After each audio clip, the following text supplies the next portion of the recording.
ng mga nagbabagang balita. 2 araw bago ang balik eskwela, ngunit bintahan ng school supplies matumal pa rin. Malinsang ang panahon muling mararanasan simula ngayong weekend sa Camarines Sur dahil sa paghina ng habagat. Quezon to Bicol na biyahe ng tren, posible na dahil sa restoration ng tulay sa Ragay. At ilang pasakenyo sumailalim sa skills training sa paggawa ng lampara mula sa baon ng nyog.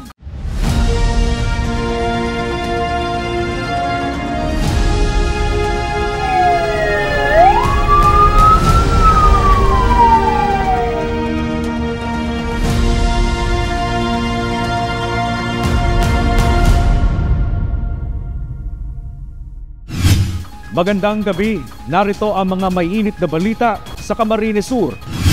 Tila hindi daw dama ng ilang pamilya ang papalapit na balik eskwela dahil sa tumal ng bentahan ng school supplies. Sa kabilang banda ayon sa DTI, nananatili bababa ang 50% sa mga pangunahing school supplies. May ulat si Marge Sereco. Sa Lunes na June 16 ang back to school ng mga estudyante, ngunit matumal pa rin ang mga mamimili ng mga school supplies sa ilang pamilihan. Ayon sa ilang nagtitinda, tila hindi umano nila dama na magbabalik eskwela na sa Lunes. Kaugnay nito, pinakabagong monitoring ng DTI, 50% ng mga school supplies ang nananatili ang presyo, habang 15% naman ang mas bumaba pa. Ayon sa ahensya, ito ay resulta ng kompetisyon sa merkado, bunsod ng pagpasok ng mas maraming produkto. Nag-increase kita in terms of the number of SKUs. Meaning, mas nagdako lang brand. Kasi last year, we only have 173 SKUs. But this year, nag-abot na siyang 195. So in effect, may 25% increase sa number of SKUs. So that's something favorable sa mga consumers ta. Kasi gusto sabihin, mas dakol ang pwedeng pagpilian nila. And of course, may competition favorable sa consumers ta. Kasi ang tendency kayan, mapababaan silang presyo or mabarantayan silang presyo. So it's really favorable sa consumers ta. And then second, out of that 195, 52% of that, mantinido ang presyo. So mayong naghiro. Mayong naghiro. 52% of that. So, kumbaga, more than majority yan, di ba? Kasi 52%. And then, may 9% na nag-increase. Pero 15% man kani ang nagbaba ang presyo. Ang nanay na si Sheila Aban mula Concepcion Pequeña inabutan ng CSN na namimili na ng school supplies. Ako po kaya si mga ibang notebook niya, tig-repair ko po, tig-type ko ulit para mabaka na lang po kung pera, kulang na lang. Tapos suga pa man siya mga ballpen. Kaya dahil ako nagkabakal, mabaka na lang ako ulit pag maana. May payo rin si DTI Camarines Sur Provincial Director, unahin muna ang pagbibili ng mga pangunahing gamit tulad ng pad paper, tablet paper, lapis, pambura at ballpen. Mas magayon na mag-attend na muna ng opening kasi dyan sa opening classes, dyan pigdi-discuss sa mga requirements, including yung mga school supplies. So, I highly encourage ang mga magulang to be present during the opening classes. Kaulayo ng mga teachers, aputon ano talaga ang requirements. Dagdag pa nito na mas piliin na bilhin ang mga gawang Pinoy at tangkilikin ang sariling atin. Let's always prioritize buying Philippine-made products. Mas magayon itong bakalunta, itong mga gawa sa sadiritang lugar, sa gawa din Pinoy. Kasi mayo man ibang matabangan kundi kita man kapwa Pinoy. So, tabangan ta ang mga local MSMEs, bakalunta ang mga local products. Samantala, umaasa ang mga nagtitinda na dadagsa pa rin ang mga last-minute shoppers lalo na ngayong weekend. Marge Sereco, CSN. Matapos ang halos isang linggong kalat-kalat na pag-uulan dulot ng habagat, humina at hindi na nakakaapekto ang southwest monsoon sa maraming bahagi ng bansa, kasama na ang Camarines Sur. Maalinsahang panahon, posible pa kayang maranasan? Narito ang ulat. Inaasahang hihina na simula ngayong Biyernes ang epekto ng habagat sa bansa. Ayon sa Pag-asa Camarines Sur, dahil dito, muling mararanasan ang maalinsangang panahon sa rehiyon. Bagamat hindi ito kasing init ng naitalang mga araw noong buwan ng Mayo. Ngayon po, since humina yung habagat, babalik po sa maalinsangan at yung yung mainit na temperatura, no? Pero hindi siya katulad ng buwan ng Mayo. Dagdag pa niya, mababa rin ang posibilidad na may mabuong tropical cyclone o bagyo sa susunod na buwan, ayon sa kasalukuyang datos ng kanilang monitoring. Yung forecast period po niyan ay from June 11 to June 24. So, very low yung tropical cyclone vortex-like na magkaroon ng bagyo. Bagamat inaasahan ang pag-init ng panahon, nagpaalala si Nunez sa publiko na laging maging handa at magdala ng panangga laban sa biglaang pag-ulan, lalo na tuwing hapon o matinding sikat ng araw. Magdala lagi kayo ng payong sapagkat anytime, lalo-lalo na sa hapon at gabi, ay nagkakaroon po tayo ng mga localized thunderstorms at mga isolated rain showers po. Patuloy na pinaalalahanan ng Pag-asa ang publiko na manatiling nakaantabay sa mga ulat panahon upang makaiwas sa posibleng epekto ng pabago-bagong klima. Nick De La Cruz, CSN. Natapos na ng Philippine National Railways o PNR ang pagsasaayos ng Binahan Bridge sa Ragay, Camarines Sur. Matatandaan nasira ang tulay ng nagdaang Bagyong Christine Oktubre nitong nakaraang taon. Upang mas mapatibay ang pundasyon ng tulay at riles, pinalitan ng PNR ng mas matibay na synthetic alternatives. Ayon sa PNR, importante ang pagkakaayos na naturang tulay sa expansion pa ng operasyon o biyahin ng tren mula Naga to Sipokot to Ragay patungong Tagkawayan sa Quezon Province. Bilang pagkalima umano ito sa direktiba ng Pangulo na unti-unting maibalik ang biyahe ng tren Manila-Bicol vice versa. Una na ring nanawagan si Representative Elry Villafuerte ng Camarines Sur sa DOTR sa modernisasyon ng biyahe ng tren patungong high-speed rail system o bullet train. Pinisinayaan na ang 2 bagong dump truck ng LGU Libmanan. Karagdagang dump truck makakatulong sa papapanatili ng kalinisan sa bayan. Narito ang ulat ni Eli Balbin. Dahil sa kalumaan ng 2 dump truck ng Municipal Solid Waste Management Office ng Libmanan, pahirapan ang paghakot ng basura sa bayan. Ilan dito ay hindi na nagagamit, kinakalawang na at halos butas na ang bahagi ng truck na panghakot ng basura. Yung dating 2 dump truck, yung PTNO, hindi tumagal. Yung isa nasira na, so wala daw available na piyesa kaya hindi pa naayos. Yung isa na lang operational, pero hindi na pwedeng ipagbiyahe na malayo. Ayon kay Kapitan Lilian Guerrero ng Barangay Poblasyon, dahil sa limitadong operasyon ng dump truck ng MSWMO, dumating pa sa punto na kailangan pa nilang manghiram ng truck upang mahakot ang kanilang mga basura. Katong limitado pa lang ang dump truck, kulang. Katong may mga basura, digdiyo, talaga may limo everywhere ogwa. Tapos kung natitipon man or maihakot pero haloy, kasi kung minsan kung may diferensya ang truck, so naaabala. Like katong last time na nagkaugwan ning kalamidad, ning baha, digdi or bagyo, dakulo ning basura, si tendency, ugwa man nagagamit. Kailang kulang. Ngunyan na ugwang nagsusubli kami kadto ning truck para mahakot lang ito. Ngayon, mas mapapadali na ang paghahakot ng mga basura sa Libmanan matapos ang pagpapasinaya sa 2 dump truck na manggagamit upang mapanatili ang kalinisan sa bayan. Pinangunahan ni Mayor Jess Camara ang blessing ceremony sa 2 bagong dump truck ng MSWMO. Panginutan po ang pag-blessing kan 2 bagong 24 tonners na dump truck na consider po ang banwaan ng Libmanan. Hindi po gagamitin sa social and solid waste management collection. Ang patagos po na maging epektibo ang sa tong kampanya sa kalinigan po sa banwaan ng Libmanan. So I just hope na magamit po ini sa tamang pag-maintenance, tanganin maglawig po asin pakinabangan ng gusto po ng mga taga-Libmanan. Ikinatuwa naman ni Punong Barangay Lilian Guerrero at mga residente ang pagkakaroon ng bagong dump truck. Dakulang bagay po, kami po, commercial center kami, yung gapusig ang komersyo sa Barangay Poblasyon. So ining dump truck na ni, dakulang tabang talaga ini. Kaya thank you din sa mas maganda. Kasi kailangan talaga merong mga lugar na hindi naaabot dahil iisa lang yung gamit. Walang truck na nanggahakot sa kanila.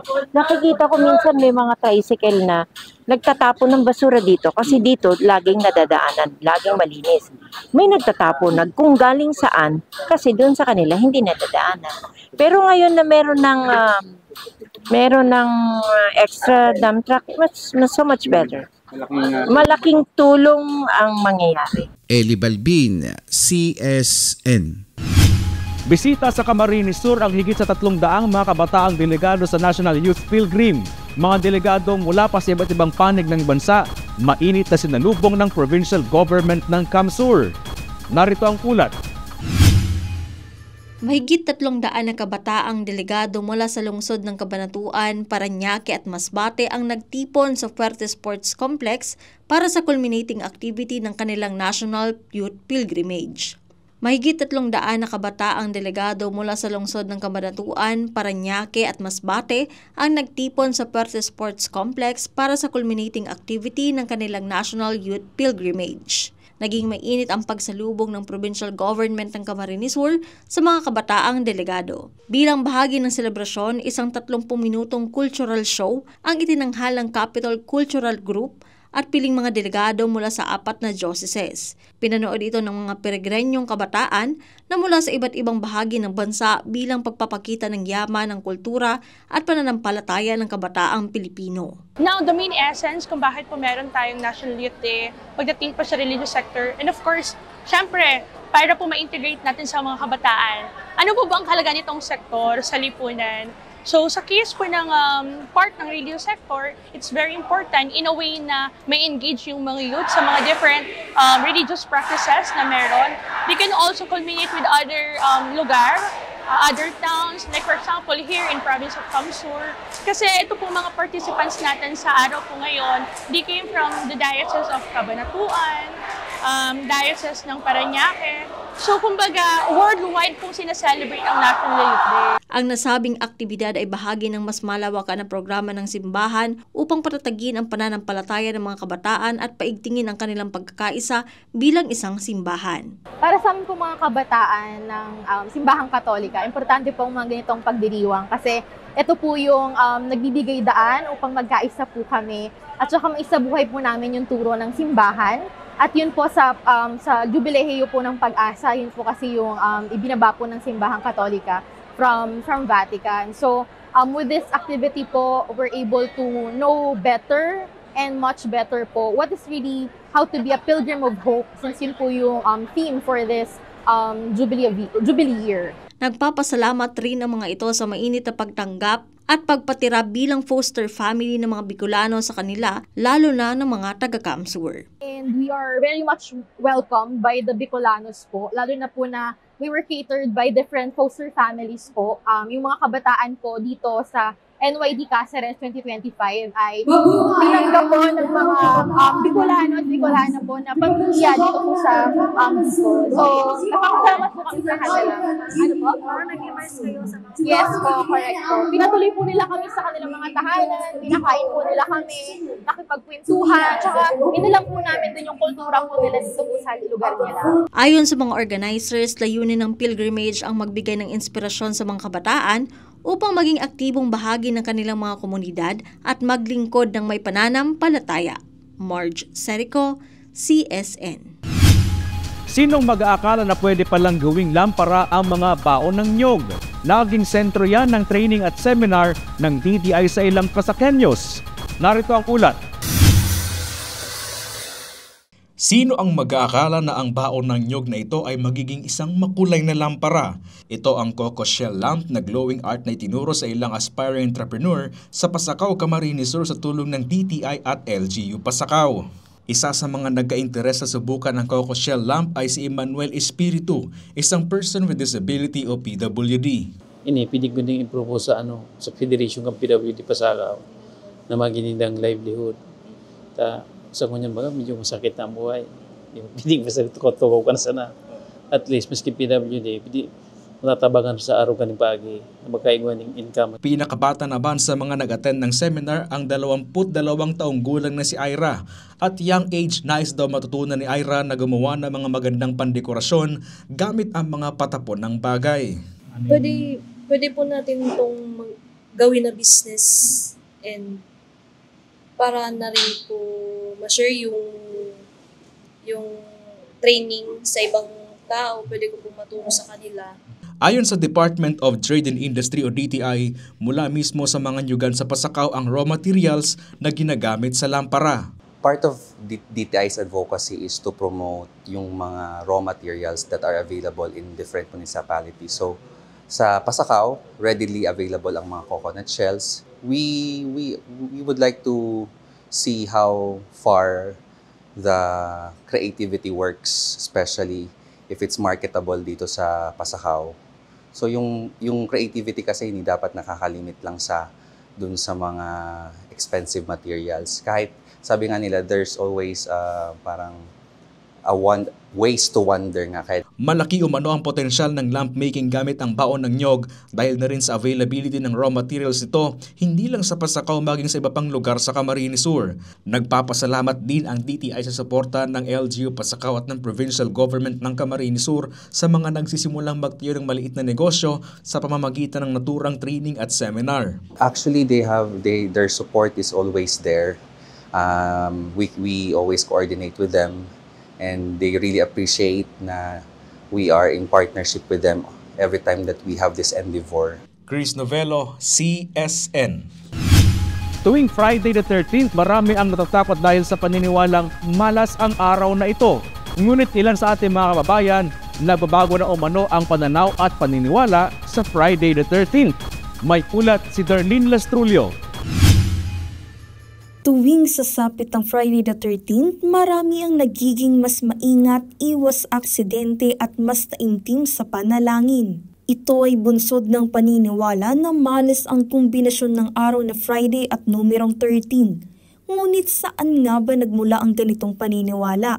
Ayon sa ilang historiador, ang Friday the 13th ay pinaniniwala ang malas dahil sa pinagsama nitong dalawang elemento na matagal nang itinuturing na may negatibong konotasyon sa kultura ng kanluran.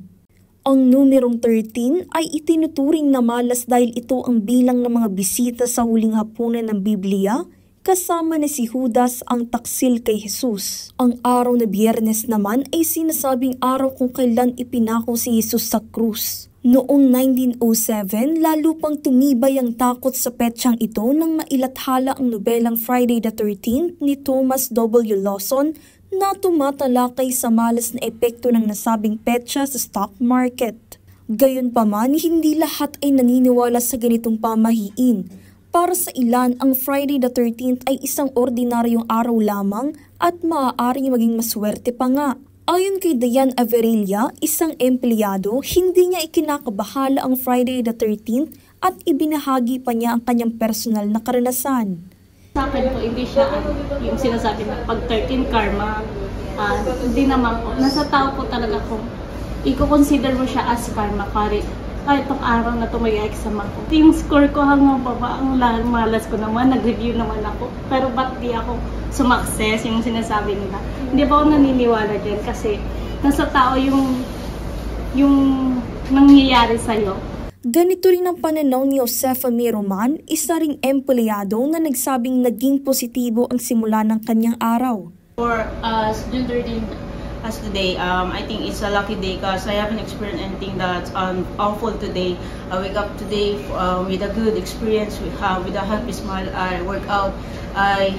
I'm with my dogs and family. Then I went here to work, but I haven't done anything that experience that isn't not actually good. So far today is actually very good to experience because I'm with my friends, I'm with my coworkers working downstairs and doing everything we do as usual for this day. So it's not actually unlucky, it's actually a really good day for me. I think that there are some days that I experience bad. There are some days that we have bad experience, but it doesn't mean that it will push us down. We just have to keep going so that let's just keep going forward as to see a better day. So I think there's nothing much to think that even we experience something bad, it's still a good day. Just think positive always. Sa kabila ng kakabit nitong paniniwala, ang Friday the 13th ay nananatiling bahagi ng kultura, hindi lamang sa Pilipinas kundi sa buong mundo. Wala man itong matibay na scientificong basihan, malinaw na malaki ang epekto nito sa damdamin at paniniwala ng tao. Sa halip ng katakutan ng araw na ito, mas makabubuting gawin itong paalala, maging maingat, positibo at makadiyos sa bawat hakbang ng ating araw, Friday the 13th man o hindi. Darlene Lastrulio, CSN. Nasa 300 trabaho abroad ang alok ng isang recruitment agency katuwang ang CamSurPeso sa gaganapin na special recruitment activity sa June 16. Mga bansang maaaring pagtrabahuhan ng mga qualified job seeker. Alamin sa ulat na ito. Muling magsasagawa ng special recruitment activity ang CamSur Public Employment Service Office o PESO para sa darating na Lunes, Hunyo 16, 2025 para sa mga aplikanteng naghahanap ng trabaho sa abroad. Pangungunahan ito ng CamSur PESO katuwang ang First Northern International Placement Incorporated na mag-aalok ng mahigit 300 overseas job vacancies para sa mga registered nurse at skilled workers sa layuning matulungan ang mga job seekers na makahanap ng trabaho na isa sa prioridad na programa ng provincial government ng Camarines Sur sa pamumuno ni Governor Luigi Villapuerte katuwang sina Congressman El Rey Villapuerte at Congressman Migs Villapuerte. Kabilang sa mga bansang maaaring pagtrabahuhan ay ang Romania, Germany, Cambodia, Dubai, UAE, New York at USA. On Monday, igo kitang na-invite or nagkaigwaning intent na mag-conduct ng special recruitment activity because when we hire workers for abroad, we call it special recruitment activity. So, First Northern International Placement Incorporated, sa agency from Manila, will be coming to conduct pre-qualification interview for several or various jobs abroad. So, igwa kita ning massage therapist for Romania. We need 300 nurses to Germany actually. So, this is male and female actually. Yung pwede nilang, yung pwede mag-apply is male or female with at least 1 year hospital experience. Actually, ito maganda yung offer ng First Northern kasi they will be giving free training for the language as long as they are willing to, syempre, to finish the training and sa kanila mag-apply after makapasa. Gaganapin ang recruitment mula alas 9 ng umaga hanggang alas 4 ng hapon sa CamSur PESO Office 2nd floor, New IT Building, Provincial Capital Complex, Cadlan, Pili, Camarines Sur. Yan, syempre yung mga aplikante natin kailangan handa. You should be ready for the interview, especially when there are activities like this, special recruitment activity or local recruitment activities. Kailangan po ready kayo. Siyempre may kailangan dala ang resume, school credentials nila, diploma, transcript of records. If they have trainings and seminars attended, dalhin nila. Kinakailangan ng personal na pag-a-apply sa mga nasabing petsa at magdala ng 2 kopya ng updated resume o biodata. Samantala, inanunsyo rin ng CamSur PESO na magkakaroon ng local recruitment activity sa susunod na linggo para naman sa mga naghahanap ng trabaho sa loob ng bansa. Marge Serico, CSN. Kahit balik eskwela na sa Lunes ay normal pa rin umano ang foot traffic sa Bicol Central Station. Influx ng mga biyahero inaasahan na ngayong weekend. May ulat si Darlene Lastrulio. Nananatiling normal ang operasyon sa Bicol Central Station sa Naga City. Ayon sa pamunuan ng terminal, normal pa ang foot traffic ngunit pinaghahandaan nito ang posibleng influx ng mga pasahero lalo ngayong weekend maging sa pagbubukas ng eskwela sa mga pampublikong paaralan. Sa katunayan, may mga karagdagang unit ng bus na handang tumugon sa mga pagdagsa ng biyahero. Balik eskwela, di manggayo apektadong maraya ang Bicol Central Station kang mga tungkol sa pagklase. Ang karalasan na po bagamon yan, as ba di ma-opening po, ipin po yan sa mga government-owned schools. Tapos sa mga private schools, iba po baga, napahuri, minsan amay pa, napapaklase na sinda. Samantala, para kay Maria Cristina Besinfron, isang pasahero na pauwi ng Ragay, bitin pa rin ng 2 buwang bakasyon, lalo na para sa mga estudyanteng kailangan bumalik sa kanilang mga paaralan. Sundin naman sila sa mga pinsan nila at nakapag-swimming naman ito.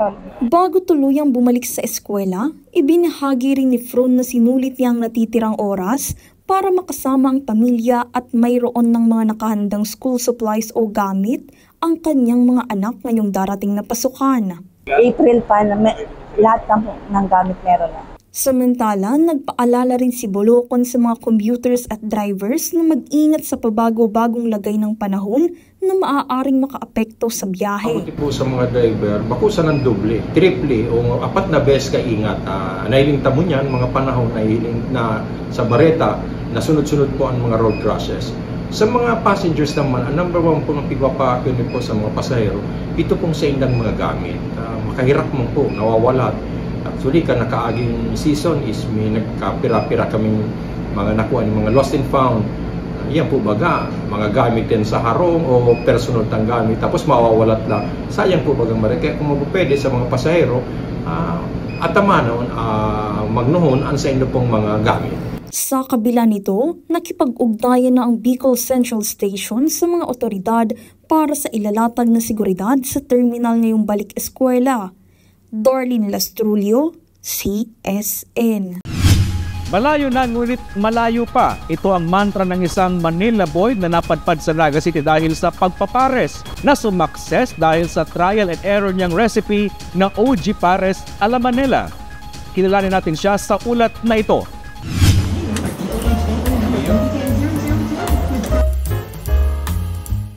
Mainit, malaman at malapot na sabaw. Samahan mo pa ng kanin.